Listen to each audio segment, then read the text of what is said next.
RBI office attendant का form fill कर दिया है, लेकिन इंपॉर्टेंट डिटेल है जो आपको पता होनी चाहिए। तो इस वीडियो में मैं आपको बताऊंगी कि एलपीटी यानी लैंग्वेज प्रोफिशिएंसी टेस्ट, इसमें क्या क्या चीजें हैं जो आपके पूछे जाने वाली है, कौन से स्टेट के लिए कौन सी लैंग्वेज आपको आनी चाहिए। तो सारी जो डिटेल्स है वो मैं आपको बता दूंगी। सो इस वीडियो को एंड तक जरूर देखना। सबसे पहले जो एलपीटी है यानी लैंग्वेज प्रोफिशिएंसी टेस्ट, या आपका क्वालिफाइंग पेपर यहाँ पर रहने वाला है। सो ऑनलाइन एग्जाम क्लियर करने के बाद आपका ये जो टेस्ट है ये रहेगा। ये टेस्ट आपके लिए मैंडेटरी है, क्योंकि अगर ठीक से नहीं कर पाए तो आपको डिस्क्वालीफाई भी किया जा सकता है। सो इस टेस्ट में आपकी लोकल या ऑफिशियल लैंग्वेज यहाँ पे चेक करते हैं कि आपको उसमें रीडिंग, राइटिंग, स्पीकिंग और अंडरस्टैंडिंग है या नहीं। तो यहाँ पे अगर आप प्रोफिशिएंट नहीं भी हुए तो आपको डिस्क्वालीफाई भी किया जा सकता है। सो ये बहुत मैंडेटरी है आपके लिए।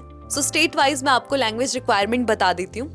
सबसे पहले नॉर्थ इंडिया में दिल्ली, जयपुर, कानपुर, यहाँ के लिए आपको हिंदी चाहिए। चंडीगढ़ पंजाबी या हिंदी, पटना हिंदी या फिर Maithili. Then west India, Mumbai के लिए आपको मराठी या कोंकणी आनी चाहिए। यहाँ पे अहमदाबाद के लिए गुजराती। देन साउथ इंडिया के लिए चेन्नई में तमिल, बैंगलोर के लिए आपको कन्नड़ा, हैदराबाद के लिए तेलुगु, यहाँ पे आपको मैंडेटरी है। इसके अलावा ईस्ट इंडिया की अगर बात करें तो कोलकाता के लिए बंगाली या फिर नेपाली। भुवनेश्वर के लिए उड़िया आपके लिए कंपलसरी है। इसके अलावा नॉर्थ ईस्ट में गुवाहाटी यानी असम के लिए असमीज, बंगाली या मणिपुरी, ये 3 लैंग्वेज में से आपको जो भी आती हो।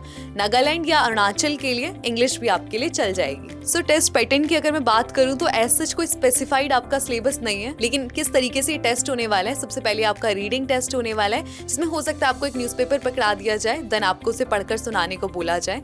देन आपके पास राइटिंग टेस्ट है, इसमें आपको कोई पैराग्राफ मिलेगा लोकल लैंग्वेज में, और वो जो न्यूज़पेपर दिया जा रहा था वो भी आपका लोकल लैंग्वेज का ही था। तो यहाँ पे ये जो लोकल लैंग्वेज का आपको पैराग्राफ दिया जाएगा, इसमें क्वेश्चंस होंगे जिनके आपको आंसर करने हैं। इसके बाद आपका स्पीकिंग टेस्ट आता है, तो आपकी फ्लुएंसी यहाँ पे चेक की जाती है कि आप उस लैंग्वेज में कितने प्रोफिशिएंट हो और कितने नहीं। देखो, इसकी नीड यहाँ पे इसलिए पड़ती है सो दैट कि आप डे टू डे जो कम्युनिकेशंस हैं या फिर जो एक्टिविटीज हैं उसमें इजीली आप पार्ट ले पाओ, लोगों से आप इजीली कम्युनिकेट कर पाओ अगर आपको वहाँ की लोकल लैंग्वेज आती होगी। तो ये सारी चीजें थी जो आपको बतानी थी मुझे। तो लास्ट में कुछ टिप्स हैं जो मैं आपको देना चाहूंगी।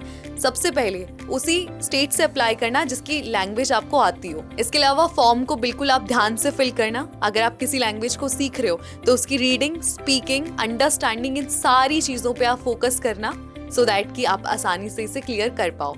अगर आपको ऑलरेडी लैंग्वेज आती है तो ये आपके लिए बहुत इजी यहाँ पे रहने वाला है, तो इसकी बहुत ज्यादा टेंशन आपको नहीं लेनी है। सो लगभग 40 डेज के आसपास आपके पास रह गए हैं, तो आप अपनी प्रिपरेशन स्टार्ट कर दो। बहुत सारी वीडियोस है जो हमने प्रिपरेशन से रिलेटेड बनाई हुई है, तो उन्हें भी आप देख सकते हो। इसके अलावा इस पोस्ट से रिलेटेड कोई भी अपडेट अगर आता है तो इस चैनल पे ही आपको मिलेगा। कोई भी डाउट अगर आपको है तो आप कॉमेंट सेक्शन में पूछ सकते हो, हम सारे कॉमेंट्स का यहाँ पे आंसर करते हैं। And for more such latest updates and job opportunities, please subscribe with the life.